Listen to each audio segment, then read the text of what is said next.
Assalamualaikum warahmatullahi wabarakatuh. Halo semuanya, perkenalkan saya Aisyah Dwi Puspitasari dari Program Studi Manajemen Universitas Pelita Bangsa.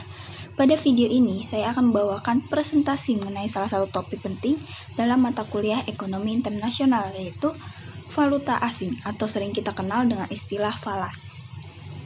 Topik ini sangat menarik dan relevan, karena valuta asing memainkan peran penting dalam kegiatan perdagangan antar negara dan dunia keuangan, bahkan dalam kehidupan sehari-hari, terutama ketika kita terlibat dalam kegiatan ekspor-impor. Pada bagian pertama ini, saya akan menjelaskan mengenai pengertian valuta asing. Valuta asing atau sering disingkat sebagai falas merupakan mata uang dari negara lain yang digunakan dalam berbagai transaksi ekonomi antar negara. Dengan kata lain, setiap kali suatu negara melakukan perdagangan internasional seperti impor atau ekspor barang atau jasa, mereka akan membutuhkan mata uang dari negara mitra dagangnya.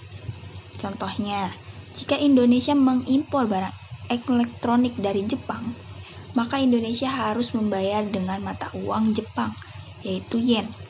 Begitu juga ketika kita mengekspor produk ke Amerika Serikat, pembayaran biasanya dilakukan dalam mata uang dolar Amerika atau USD. Valuta asing sangat penting karena tidak semua negara bisa memproduksi segala kebutuhan ekonominya secara mandiri. Oleh karena itu, mereka perlu melakukan transaksi lintas negara, dan valuta asing menjadi alat pembayaran yang sah dalam transaksi tersebut.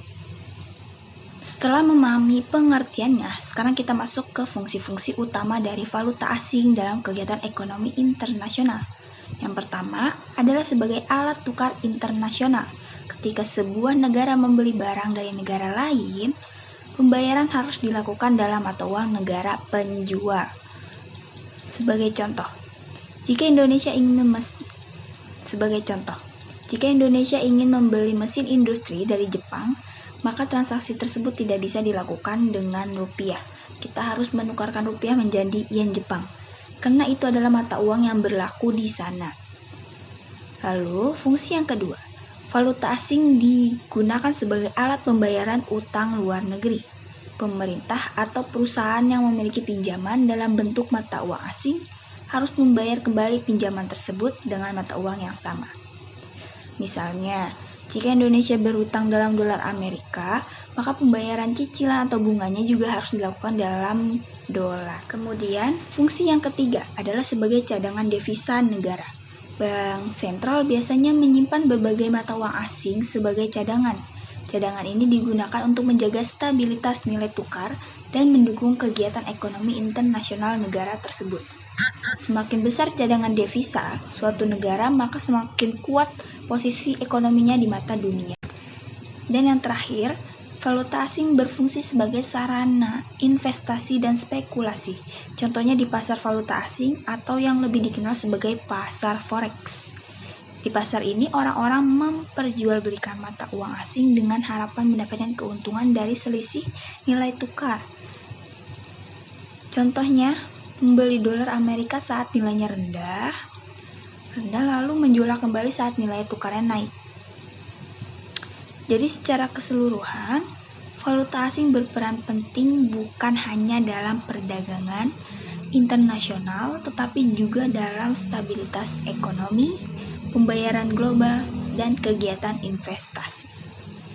Selanjutnya, mari kita bahas tentang pasar valuta asing atau yang sering dikenal dengan istilah forex market. Pasar valuta asing adalah tempat berlangsung transaksi jual beli mata uang antar negara.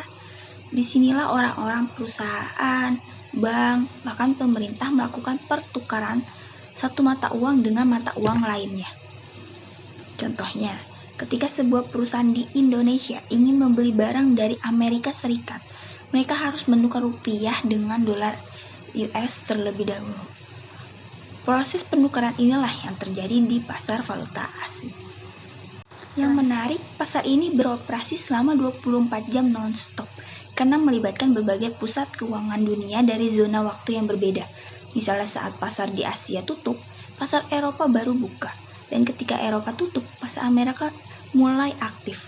Inilah sebabnya pasar falas menjadi pasar keuangan terbesar dan paling liquid di dunia.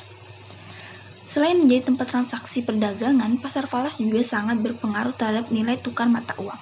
Permintaan dan penawaran terhadap suatu mata uang di pasar ini dapat menyebabkan nilai tukar naik atau turun. Semakin tinggi permintaan terhadap suatu mata uang, maka nilainya akan menguat dan sebaliknya. Jadi, bisa kita simpulkan bahwa pasar valuta asing bukan hanya penting dalam mendukung perdagangan internasional, tetapi juga sangat menentukan stabilitas nilai tukar dan kondisi ekonomi global secara keseluruhan. Selanjutnya, kita masuk ke bagian yang tidak kalah penting, yaitu kurs dan sejenisnya. Kurs adalah istilah yang digunakan untuk menyebut nilai tukar antara satu mata uang dengan mata uang lainnya.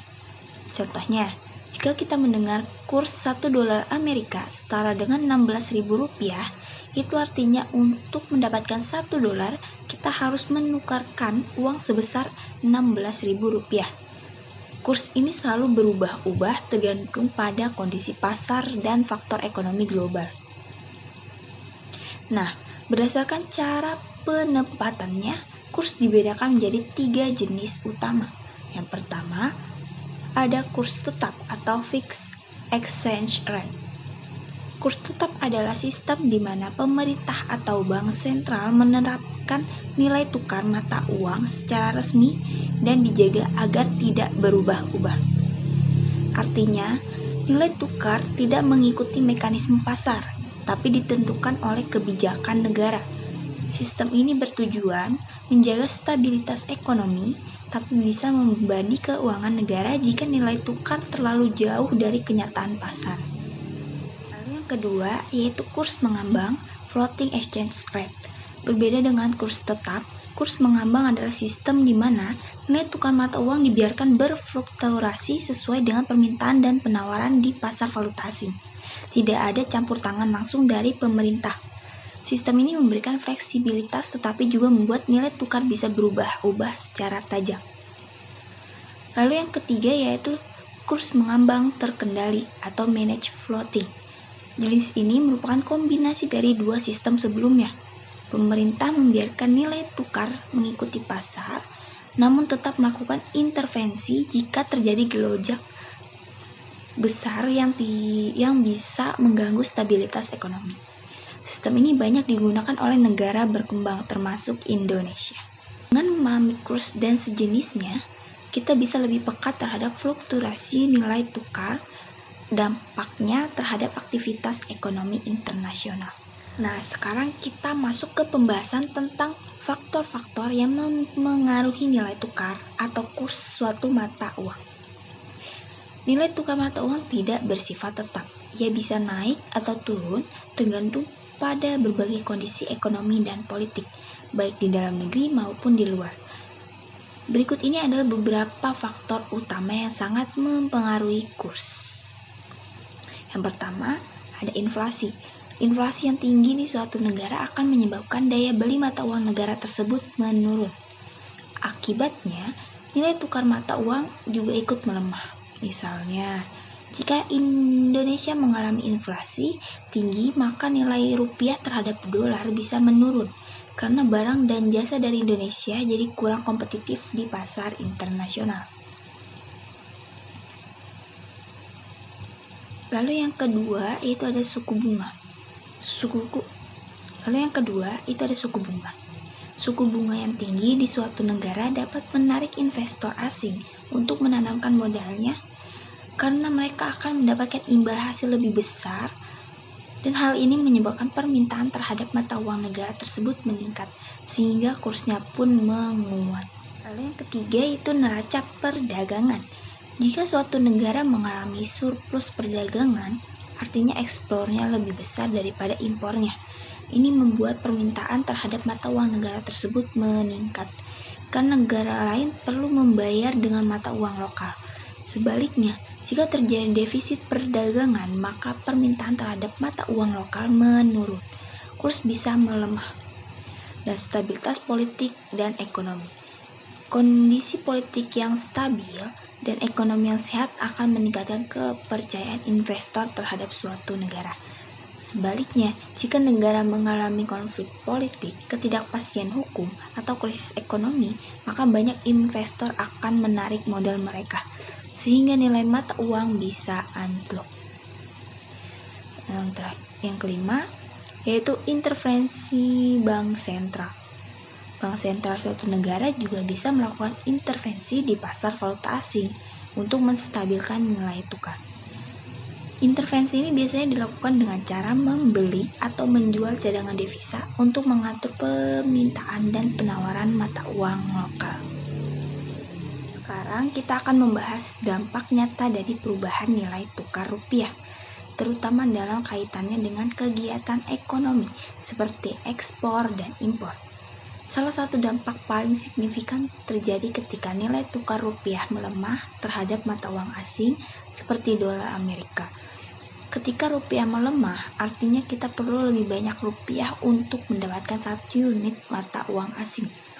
Misalnya, dari yang sebelumnya 1 USD 10.000 menjadi 1 USD menjadi 16.000 rupiah. Apa dampaknya? Yang pertama, harga barang impor akan naik karena kita harus mengeluarkan lebih banyak rupiah untuk membeli produk dari luar negeri. Maka harga barang-barang impor seperti elektronik, obat-obatan, atau bahan baku industri pun ikut naik. Kondisi ini dapat menyebabkan inflasi, yaitu kenaikan harga-harga secara umum di dalam negeri. Inflasi ini akan menurunkan daya beli masyarakat dan mempengaruhi kestabilan ekonomi. Namun, di sisi lain ada dampak positif terhadap ekspor. Ketika rupiah melemah, produk Indonesia menjadi lebih murah bagi pembeli luar negeri. Misalnya, satu produk yang harganya Rp100.000 akan terlihat lebih murah dalam dolar jika kurs dolar menguat. Akibatnya permintaan terhadap produk ekspor Indonesia meningkat dan ini bisa membantu mendorong pertumbuhan sektor ekspor. Contoh nyatanya gini, kita bisa melihat dampaknya secara ekstrim pada krisis ekonomi tahun 1998. Pada saat itu nilai tukar rupiah jatuh drastis dari sekitar 2.500 menjadi 16.000 per 1 USD dalam waktu singkat. Dampaknya sangat besar. Harga barang-barang impor melonjak tinggi, inflasi meroket, dan daya beli masyarakat anjlok. Namun ekspor Indonesia meningkat cukup tajam karena produk-produk lokal menjadi sangat murah bagi pasar luar negeri. Jadi, perubahan nilai tukar memiliki dampak ganda. Di satu sisi, melemahkan rupiah dapat memicu inflasi dan memperberat biaya impor. Tapi di sisi lain, bisa menjadi peluang bagi pelaku ekspor untuk menjual lebih banyak produk ke luar negeri. Keseimbangan antara dua dampak ini sangat penting untuk dijaga oleh pemerintah dan pelaku ekonomi.